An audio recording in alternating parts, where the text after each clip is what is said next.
বন্ধুরা, আজকের গল্পের আসরে থাকছে তোমাদের জন্য গোপাল ভাঁড়ের রতনে রতন চেনে। গোপালের এক বন্ধু মাতাল হয়ে বাড়ি ফিরছিল। সে কেবলই টলে টলে পড়ছিল।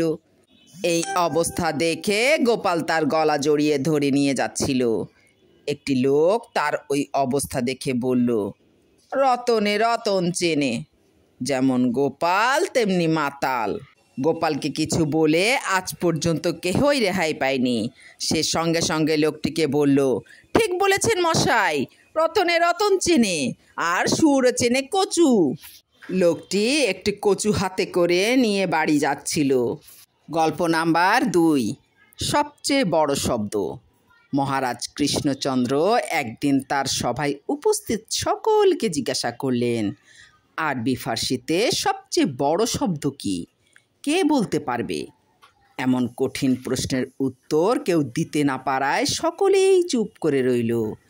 একজন মাত্র একটি শব্দ বলল। গোপাল বলল, না, এর চেয়েও বড় শব্দ আছে, একটু চিন্তা করলেই বলা যাবে। কিন্তু কেউ বলতে পারল না দেখে গোপাল বলল, সবচেয়ে বড় শব্দ হলো ইসমাইল। মহারাজ বললেন, যা মনে এলো বললেই তো হবে না, বুঝিয়ে দিতে হবে যুক্তি দিয়ে। গোপাল বলল, বলছি, বুঝিয়েই বলছি।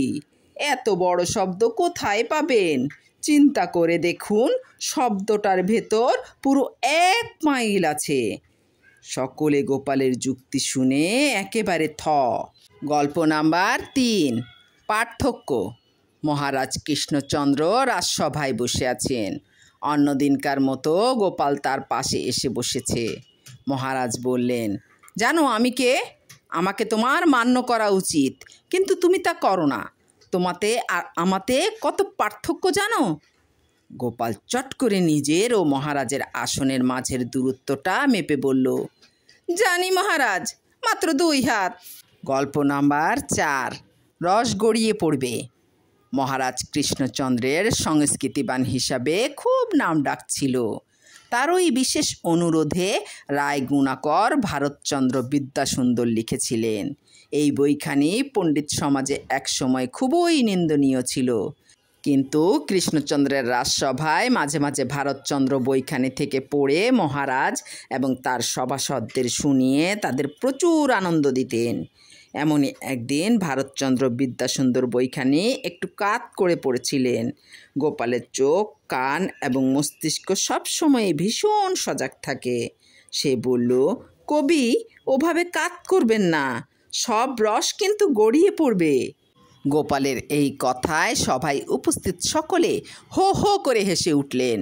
ভারতচন্দ্র গোপালের রসবোধের পরিচয় পেয়ে খুবই খুশি হলেন।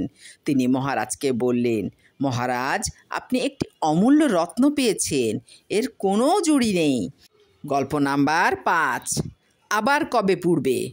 মহারাজ কৃষ্ণচন্দ্রের রাজসভায় গিয়ে ভাড়ামি করে মহারাজ এবং সভায় উপস্থিত সকলকে আনন্দ দেয় একমাত্র কাজ ছিল না গোপালের। বিভিন্ন জায়গায় ঘুরে ঘুরে খোঁজখবর নেওয়াও ছিল তার একটা কাজ। গোপাল মনে করত দেশ ভ্রমণে অনেক অভিজ্ঞতা ও জ্ঞান লাভ হয়। এমনই একদিন রাস্তা দিয়ে যেতে যেতে গোপাল দেখল একটা আলুর গুদামে আগুন লেগেছে, আর বহু লোক সেই পোড়া আলু কুড়োচ্ছে। অনেকটা পথ হেঁটে গোপালেরও খুব খিদে পেয়েছিল। সেও একটু নুন সংগ্রহ করে গুদামের পোড়া আলু খেয়ে পেট ভরালো।